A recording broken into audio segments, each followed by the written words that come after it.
For our second presentation on the future implications of AI-powered technology on young adults, the need for a revised communication model, it is my pleasure to introduce Dr. Tilini Chetana Mendes, who is a software engineer at Meta Inc. with 14 years of experience in business administration, data analytics, business intelligence, and cloud technologies.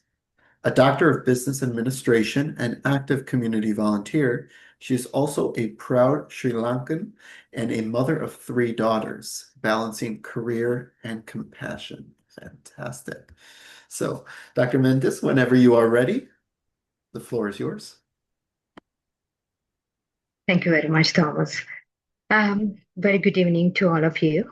It's a great pleasure to be here tonight in a symposium of applied research, and I truly appreciate the opportunity given by Westcliff University to present here tonight. And yeah, my research is on a topic that is both timely and deeply relevant to the world we live in, future implications of AI-powered technology in young adults, the need for a revised communication model. In other words, why we need to rethink that we need a new communication model in a digital era. So a brief introduction to the topic before I move on to the agenda and rest all. So as we all know that we are living in a time of unprecedented technological transformation.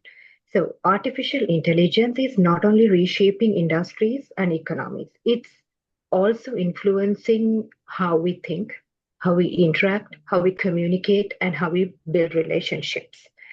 So for young adults aged 18 to 25, this revolution is particularly profound, I would say. And yet, as these technologies evolve, they bring with them both incredible opportunities as well as negative impacts. So my research set out to explore these dynamics to understand how technology is shaping the behavior, communication pattern, and well-being of a young adult, and to propose a revamping communication model that better fits 21st century. Okay, let's move on to the next slide.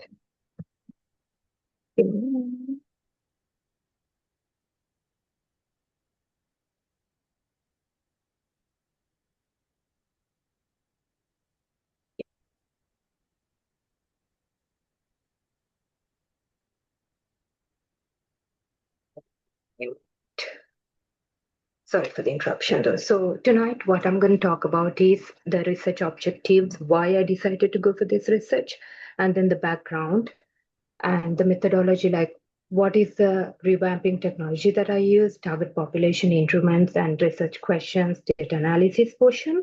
And most important part tonight is the findings of my research, and then I'm going to conclude the session.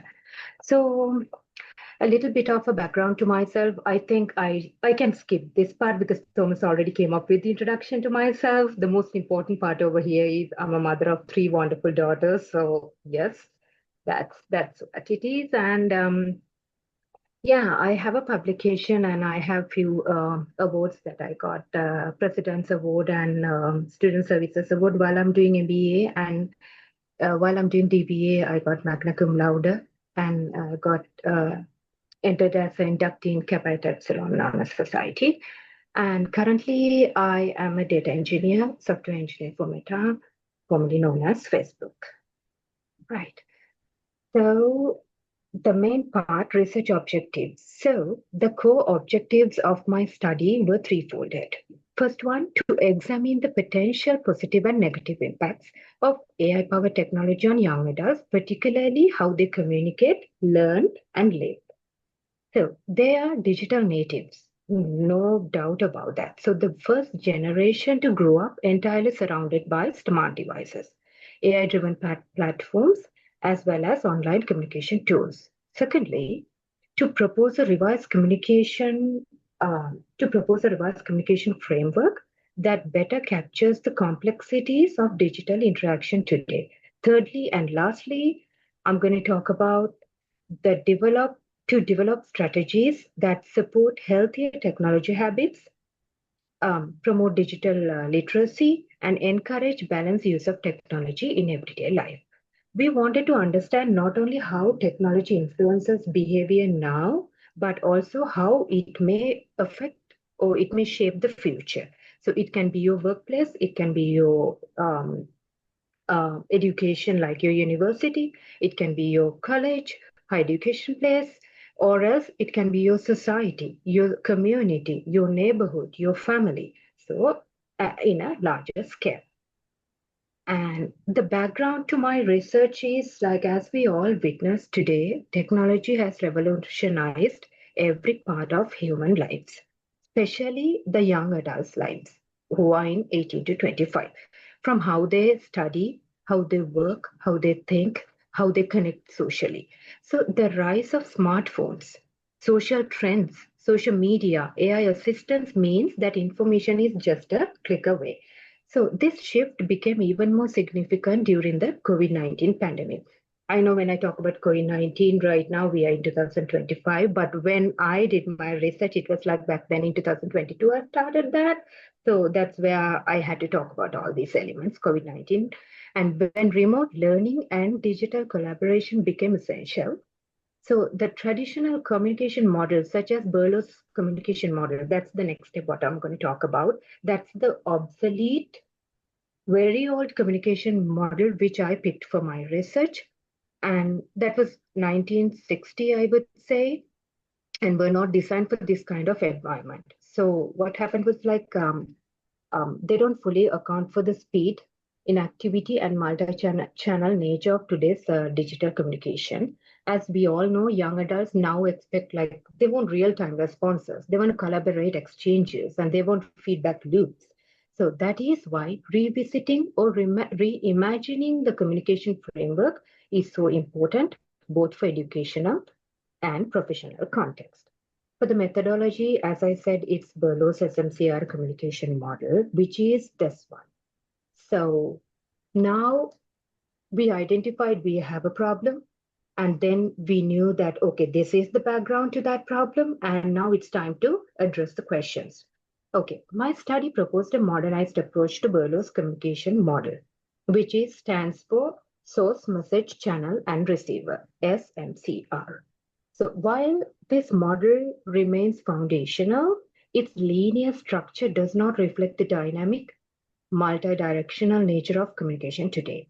So what we aim to expand the model to match today's world is like, in order to do that, what I thought is like, okay, what if we can add some more context to that? What if we can add the feedback, multimedia channels, or the cultural differences, which makes it more relevant to digital interactions in workplaces and classrooms? So the target population, what I chose was like young adults aged 18 to 25, chosen because of their strong technological adaptation and critical stage of development. So if I go for a minor age group like below 18, first thing is like I won't be able to question them. And then other thing is if I go above 25, it's like they are in age like, okay, not very friendly with the smart devices. So I think, yes, 18 to 25, that's the perfect age to go for this research. And then, yeah, so my target audience was 15 participants, and currently I live in Los Angeles County, Torrance. So I thought it's convenient to select um, group from my area. So then either I know I did an online Zoom interview, but before that, my plan was like, okay, if I can go and meet them, if I can talk personally and get all their ideas. So that was the initial plan. However, so it was happening in Torrance, including professionals, recent graduates, and individuals entering into the workforce. So I used the open access article rather than going for like restricted one and requesting access, which is more time taking process. So it was a pre-existing questionnaire with a whole lot of questions, and these are few samples which I gave you. Like, I mean, I asked lot more than these questions, but to get an idea, it's like what I focused on, like, okay, how do you use your mobile phone for internet activities and apps? How does your mobile phone usage differ during work or class? In what ways do you believe technology solves problems, or do you think it complicates your life? So those are the few sample questionnaire that I came up with. And for the data analysis portion, as I mentioned, it's a qualitative analysis, which I did, qualitative study. So the data analysis process is comprehensive and technologically driven. The reason for that is because we used Python. Python is a programming language. The reason for that, I know that university suggested we have an ordinary set of qualitative research instruments, but yet since I have pretty much experience in Python, so what I thought is that because that's my day-to-day work in my career. So I decided I got the approval from the university. Okay, can I use Python programming language? And I got the approval for that. So I utilized that one. Python is a high-level general purpose programming language known for its simplicity and readability. When I say high level and everything, it's like you might think like, okay, target audience is 15 people, but yet it's like Python is like dealing with huge data sets. But since I'm familiar with that one, I went with that. And it's a widely used for web development, data analysis, AI, and ML, machine learning. So as a qualitative data analysis tool, I leveraged few of Python's libraries such as NLTK, which is Natural Language Toolkit, TextBlob, that is a beginner-friendly library built on top of NLTK, and for pattern, scikit-learn, and these kind of things to process the interview scripts, perform sentiment analysis, and identify recurring themes. And by the way, I know that some of you here tonight might have hands-full experience of all these tools and technologies, what I'm talking about. And if you're not, I'm sorry that time is limited. Otherwise, I would be happy to explain all these things to you. But I would recommend please go over my research. It's published in ProQuest. It's in University Library. You can go over that. Or else, like I say, go to Google and research. You will get what is Python, what is scikit-learning, and all these things. So, all right, moving on to the data cleaning, preparation, and visualization part that I used Matplotlib and to create plots, charts, and graphs, which you will see when I move forward the presentation. You will see all these pie charts, bar graphs, and all these things. So I use pandas and Matplotlib to better visualization purposes. The reason for when you talk about artificial intelligence and all these things, visualization is very effective rather than you giving to your stakeholder, your business, or your the person who is requiring data, a chunk of data. It's always visually appealing and readable when you give a dashboard, give a pie chart. Don't just give like a whole lot of data to these people. It's really hard to read first thing. So go with the easy way, and I would recommend visualization is the best way. So, all right. So this is the crucial part tonight, findings of my research. If anyone is interested on findings as well as continuing my research to a next level, I think this will be helpful for him and her.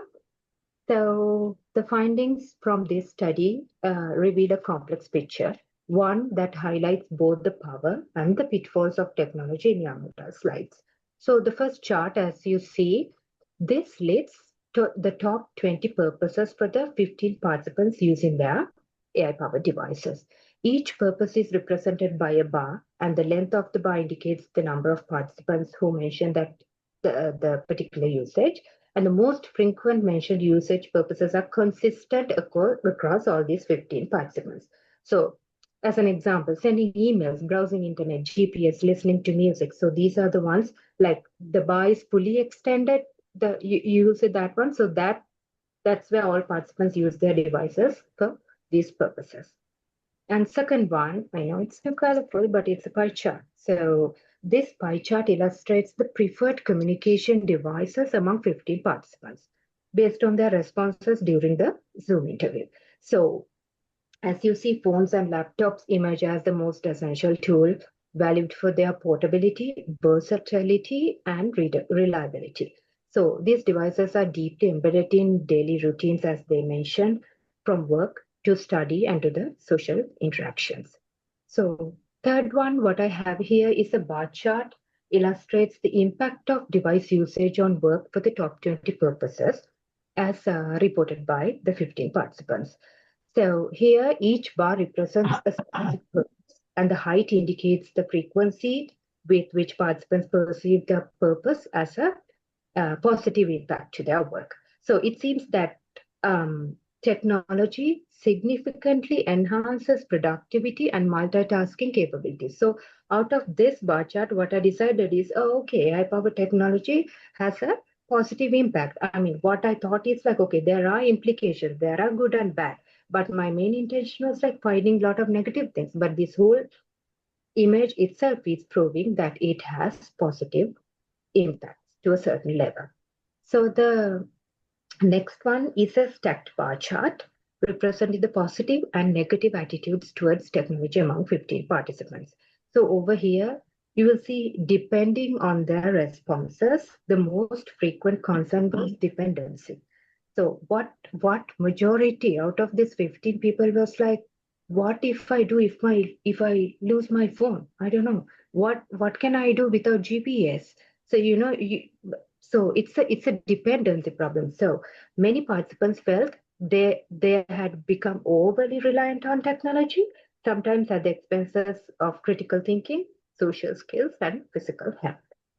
Lastly, this bar chart displays the frequency of participants' more common communication methods. The x-axis represents the different communication methods, and while the y-axis shows the frequency of participants using each method. So as you see, phone calls remain the most valid method out of all these communication varieties. And secondly, text messaging follows as a quick and convenient option for them. And WhatsApp is widely used for, I would say, group interactions and multimedia sharing. So all these patterns, all these graphs illustrate how deeply communication practices have changed and why a linear model like SMCR is no longer valid to this 21st century. And the, it is a fairly Berlo's SMCR. It's obvious that it's introduced in 1960 and it won't capture the full picture of this. So that's where we decided, okay, so it's time we need to revamp this communication model. So yeah, I think I have reached to the conclusion tonight. And so this research confirms that AI-powered technology has a profound influence on young adults' communication behavior, decision-making, and overall well-being. When I say overall well-being, it can be physical and mental health of a young adult. The original objectives were met during my research, and we demonstrated the need for a revised communication model and identified strategies to promote healthier, more balanced technology use. So at the same time, I have a few recommendations, as I mentioned, if anyone is interested to take this to another level, or else like if anyone wants to talk about young adults and AI, something related to that. So there are certain recommendations, and those are the limitations that I had in my research. And what I think is like expand the research scope to include the larger and more diverse population, enabling broader generalization. That way, it will be more proactive. And conduct longitudinal studies to track how technology impact evolves over time, and then adopt a mixed method approach. What I did is like qualitative analysis, but we have Excuse me. Uh, I I think we have now reached the end of the time. You only have 1 minute if you want to wrap it up, and then we need to move to the questions and answers. Sure, Dr. Liz, yes. So by adapting our communication models and policies, organizations and educational institutions can maximize the benefits of AI by mitigating risks and help young adults build the skills and awareness they need to thrive in the digital future. So to conclude, I know technology is not just changing the tools we use, it's reshaping how we connect, collaborate, and construct meaningfully. So use artificial intelligence in a better way. Use your AI-powered devices for a good cause for the community. Thank you. Yeah, so this was Okay. So we have a couple of questions. First of all, thank you so much for your talk. The first question is, can I ask what the real impact of using preferred device as a feature is? What does the type of device truly convey in this scenario? What is the use of it? Is it relevant to a particular graph over here? The relevance of the AI-powered device? Right. Yeah, I think sorry, thank you so much for your talk, Selena. If you go to the previous slide, yeah, I just wanted to understand, like using the type of, like finding out the type of preferred device, like as a feature, what exactly is the use of it? Like, to know if there's, like, we're in general talking about the impact on young adults through AI powered, like all these devices, right? That's your research topic. So I was just wondering, like, I just want to understand better the inference of this particular like graph. Like, what was the purpose for looking at the type of preferred device? Yeah, Thank you. Yeah, sure. So what this particular pie chart is showing is like, because as I mentioned, my topic is like AI powered devices. So that's the main reason. When you talk about devices, it can be your laptop, it can be your desktop, it can be your smartwatch, your iPad, it can be your Tesla car, and Google Fitbit phone. So out of all these devices, what I question from my 15 participants is like, what is the most used device and why you use that? So is it for a trend? Is it your, are you changing now? If it is your phone, are you going from 15 to 16 to 17? That was the question. Like, are you a trendsetter? Are you following the trends, or is it for a particular reason? So what I found out of all these things is, all these people, majority from my target audience, was like very workaholic, and they're like, no, the phone was kind of like very reliable, and all the time I wanted to send emails from my phone. So it was like, why the majority reached out to phone or the laptop work-wise, or university students. So there are majority usages those two, and I think that's the main reason I came up with this founding. Like, I mean, for me as well, I thought it can be another device, something else, but yes, finally found out phone is the most um, increasingly used device from out of all these AI powered devices, because in my questionnaire we had a whole list of AI powered devices, and this is the gist I got for my pie chart. So I hope that answered your question. Yeah, awesome. Thank you so much. And so we have a second question. What are the biggest risks of relying on AI-powered communication tools without human oversight, especially for young adults? Right. Biggest risks. So I would say a little story. The reason for me to do this research is because I'm a mother of three girls. And the main example for me is like, previously I decided to go with all these small kids. I wanted to talk to them, interview their parents, and get their idea. What happened was like, uh, I mean, you get into the car, they're like, hey Google, can you put a song? When they're at home, hey Alexa, can you tell me a bedtime story? So I'm like, hello, your mom is here, you're asking Alexa to tell a bedtime story. So you know the impact. That's what felt to me as a parent. So that's the main reason, to be honest. So I wanted to find out like, what's going on with this society. Are we gonna give everything to smart devices and we are coming behind that? But in real time, to answer your question, I think there are a lot of risks as well as positive impact. So that's why I concluded my presentation. Let's use our knowledge and these devices for a good cause. So it's not just for like, okay, parental side, and we are using all these devices for ourselves. For, yeah, it's good entertainment and all these things are good, but I would say it's 50-50. I cannot be biased like, okay, it's negative. No, it doesn't have positive impacts, because my research itself is proving it's kind of 50-50. It has negative, it has positive. If it has negative, let's try to mitigate the risk if we know that we have dependency. We don't know what to do without our phone. we will be lost. We don't know how to communicate. We are not even talking to our neighbor. We are just chatting, WhatsApping, and doing all these things.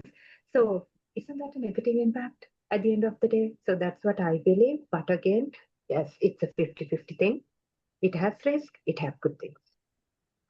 So there is one more question in the chat, but I see Thomas' hand is raised. Thomas, did you have something? Yes, well, I think unfortunately their time has run out, so we won't have time for that last question. But Dr. Mendez, if you wouldn't mind, you could add your information into the chat to again help continue this conversation because again, as we're exchanging ideas, learning from all these wonderful presentations, it would be great to continue the conversation outside. Sure, Thomas. So I'll be happy to. I have my email address and LinkedIn as well. If anyone can continue this forward, yes. Fantastic. Thank you again for a wonderful presentation.